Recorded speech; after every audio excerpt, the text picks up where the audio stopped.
Hi everyone and welcome back to the Crafty Yellow Camper. And today I've got a couple of cards for you using the dies from the decorative trees. I haven't got the stamp set. Sometimes when I'm doing an order I have to look at my budget and see what I can get each time. And unfortunately the budget this time didn't run to the stamp set as well, but I really like the dies. There are 2 sheets of dies. This is one sheet, so you've got an outline die. You've got this really pretty sort of like twiggy die. These smaller trees, one with a scroll effect and one with holly leaves and berries. Then you've got some bits for trimming your tree, little fairy lights, some bows, a couple of little bits to do presents, a star, and some baubles. And then these are the bigger trees. So you've got this one that's got sort of snowflakes cut out of it, a sort of a plaid one, a dotty one and a stripy and dotty one. We're going to be using a mixture of both of these for this card and another one that I'll be filming in a little while. Okay, so this is the card that I've designed. I always keep my cards in cello bags when I'm doing classes so that they don't get grubby, so I can actually send them. Okay, so what I've done is I've used the bigger tree with the snowflakes, but you could use whichever one you wanted. And then I've used 2 of the smaller trees. So this is the sort of, or the smaller trees. This is the swirly one, and this is the one with holly berries and leaves on it. And what I've done is I've cut those using some DSP, and I used the Reindeer Fun DSP, but I used the reverse side of it, but you can use whatever you like. And this one has actually got a piece of garden green stuck behind it. So let's get going and I'll show you. Sorry, I'm just gonna put my glasses on so I can see what I'm doing. So I've gone ahead and I've prepared all the bits and pieces, just purely to make this video reasonably speedy. So I have used the Snowfall embossing folder. Now it's a nice big square embossing folder, and for this one, what have I done with it? Here it is. This is the embossing folder, and you can see it's got a more concentrated amount of dots and snowflakes and everything towards the top of the embossing folder, and they're much more spread out at the bottom. So for this one, I've actually embossed using the top, nearer the top. So if I take it out of the packaging, you might be able to see a bit better. You'll have to excuse me, guys. I'm full of cold. Well, I'm not full of cold, actually. I wish a cold was the least of my problems. I've got a sinus infection, and it's driving me slowly nuts.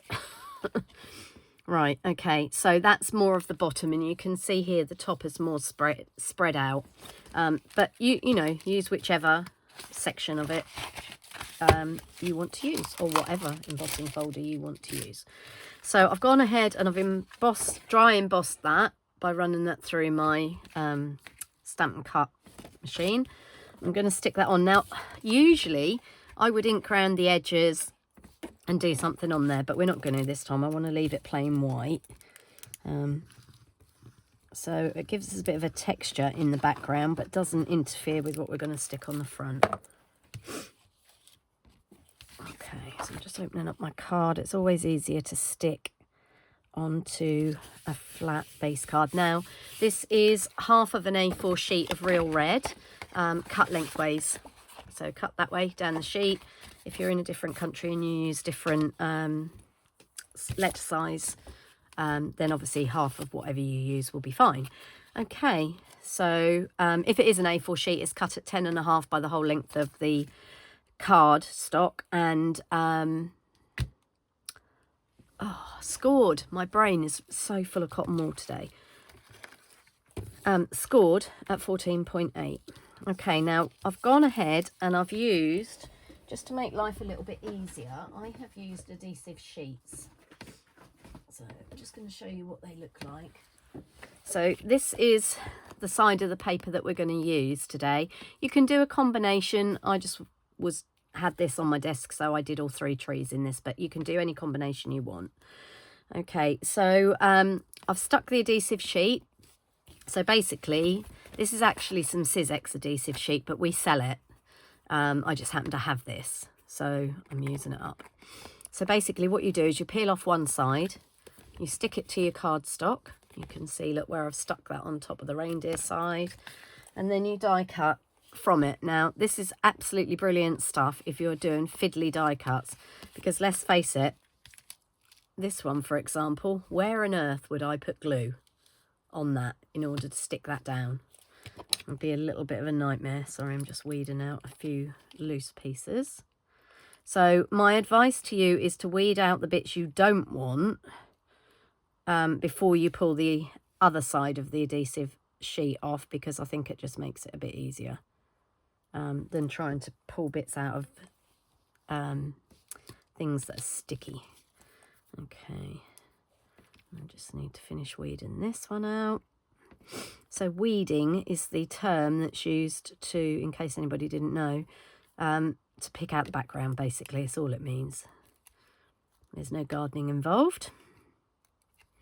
Okay, and I'm just going to pull out those pieces. Now, because this is adhesive sheet onto DSP, sometimes they do get a little bit stuck and need a little bit of a helping hand. This one came out all in one go because there's a huge great section that comes out in the middle there. But the pokey tool is your friend. Right, I should also have a green tree. I die cut it. I know I put it in there, and then I dropped everything on the floor. So let me just have a quick check to see if I can see where it's gone. Where did it go? You wouldn't believe it, would you? Okay, well, clearly I'm not going to find it, so I'm just going to have to pinch one from a kit. Bear with. Okay, I know I cut 4 out. I know I put 4 together. Okay, so what I've done is I've gone ahead and I've cut out just the outline of the tree using the outline die, and it gives you a nice, put that out of the way, gives you a nice sort of embossed finish around the edge. And what I'm going to do is I'm going to stick my big die cut onto this green tree just to give it a little bit of a pop. It can be a little bit fiddly peeling the backing off, but once you've got a bit, it comes off fairly easy, she says. I'll probably pick the worst tree to start with. There we go. Thumbnails are your friend. And then we're just going to peel the backing off. Now, this is the side that we don't want to see. This is the side that we're sticking down. Okay, and this is where we find out the tree's not completely symmetrical. But anyway. Okay, so that's the bit we don't want. So this is the other piece of backing. My frugal brain wants to do something with those. So at the moment, I've got a little collection of them going on, but I don't know whether I actually will. They're just really nice. Okay, now I'm getting all sticky and messy. So what I did before when I did the first card was that I peeled it off gradually, but I've gone cold turkey to show you guys. So just very gently, don't press it down until you're sure it's where you want it, and stick it over your garden green flat tree like that. Okay, then what we're going to do is we're going to peel off the backings off these other 2 trees, and these are going to be stuck directly to the card. As I said, you can see how fiddly they are, and there is absolutely no room to put any glue on those. So this time we're going to go the other way around, so I'm going to stick this one down here. Well, they are a little bit fiddly. You do have to be a little bit gentle, otherwise they're really easy to distort out of shape. Okay, so that's one.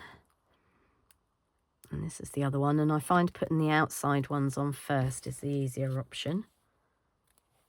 Okay, so that's going to go on there. Like that. That's our holly one. And then this one, I'm going to put some dimensionals on the back. And anyone that watches my videos knows I'm a big fan of using up the edges of your dimensionals. So, you know, why would you not? You can see that it's just overhanging the green a little bit, but obviously once it's stuck down, no one will see that. There we go. I've got my little jam pot of backings. These things go everywhere. You know, I have a class and I hoover up. And I've got a decent hoover.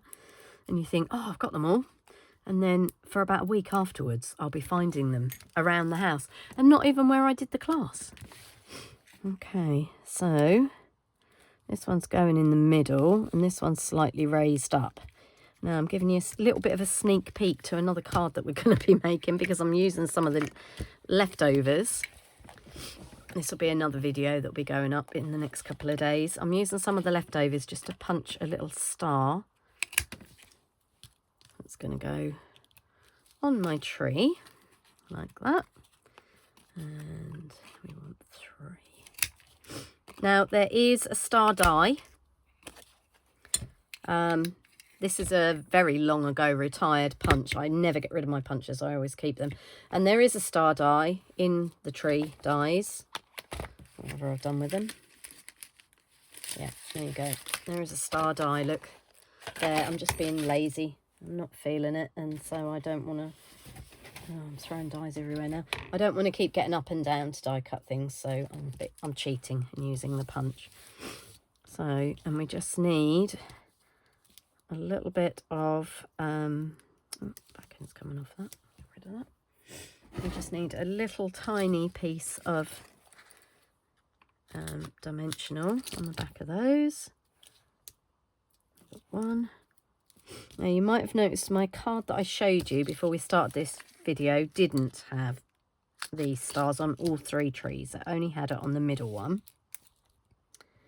I'll bring it back so you can look. It only had it on the middle one, and then I'd got some little snowflake gems. Hopefully you can see those left from last year, but I don't have enough of those for my ladies that come and do my classes to use. So on this one, I'm on a bit of a mission to use up all of my retired gems, papers, cardstock, because I can't help myself. I buy it, I look at it, I get it out, I use a little bit of it, and then I put it away because you never know. You never know what you might need for a rainy day. But, you know, what actually happens is the rainy day comes and you can't get any craft room to make any cards because it's so full of cardstock. Anyway, right, there's our card. And then what I've done is, this is a C6 card base, so the matte layer is cut at 10 by 14.3, and when you're cutting that from an A4 sheet, it gives you these strips. Now, when I first started as a Stampin' Up! Demonstrator, I saved all of these until, you know, we were knee-deep in them. And then I had a bit of a clear out and a cull and got rid of them all. But when I'm cutting my card mats for my classes or for if I'm bulk making cards or whatever, then often I've got little bits like this hanging around. And this Peaceful Season stamp set is fabulous for that because you've got Cheer All Year, In Your Heart, Love from Our Home to Yours, and Love from My Home to Yours, Is in the Air, Joy and Love to You, Is Love, Keep. So you've got lots of thin sentiments and they fit really well. We've got Cheer All Year on here. They fit really well on these little strips. So I don't keep them all. I do throw some out, but when I'm making cards, particularly Christmas cards, and they've just got a little sentiment on, they're perfect for that. And so all I'm doing is I've trimmed the end a little bit with my snips, and I am just flagging the end. And the easiest way to do that, an oldie but a goodie, is to cut up the centre and then go from the edges into the middle, and you get pretty foolproof flags. They're not great at the moment. Quite frankly, I should probably be in bed, but you know, needs must. Right, stop feeling sorry for myself and crack on now. Okay, so that's that one. And let's just have another edge piece. And that's that one. And that is just going to tuck at the top. So these kind of cards are really good for making in bulk because they are reasonably simple. They're not, you know, very complicated. I mean, we all like to make a few of the really complicated cards. Why is that not coming out? There we go. We all like to make a few of the really complicated cards for our special loved ones, but sometimes you need a stash of cards. So these kind of cards are really good for that. And I'm just going to bring in my Wink of Stella just to add a little bit, if I can get the lid off. to the background. So I'm just going over the little stars. I'll hold it up and show you in a minute. The little stars and snowflakes that are embossed in with the embossing folder. I'm just adding a little bit of Wink of Stella because we can't have Christmas without glitter. I mean, I'll be honest, I find it hard to do any card making without glitter. Obviously, I restrain myself on men's cards. But we definitely can't do Christmas without glitter. So I'm just picking out the stars and the snowflakes that are in the background. Not going over the whole sheet. A little bit of snowflake under there.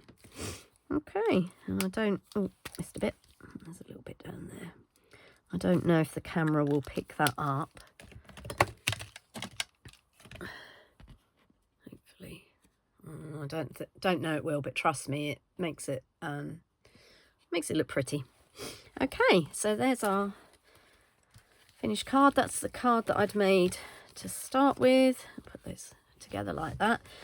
So yeah, quite quick and simple. You could bulk make these because you could die cut all your green trees in the middle. You could do your adhesive sheet onto your DSP and then die cut a load of those, and then you just got to sit and put them together. So a nice, quick, easy card for making in bulk, which I am supposed to have started doing and haven't yet. Okay, thanks for watching, and I'll see you all again soon. Bye for now. Happy stamping.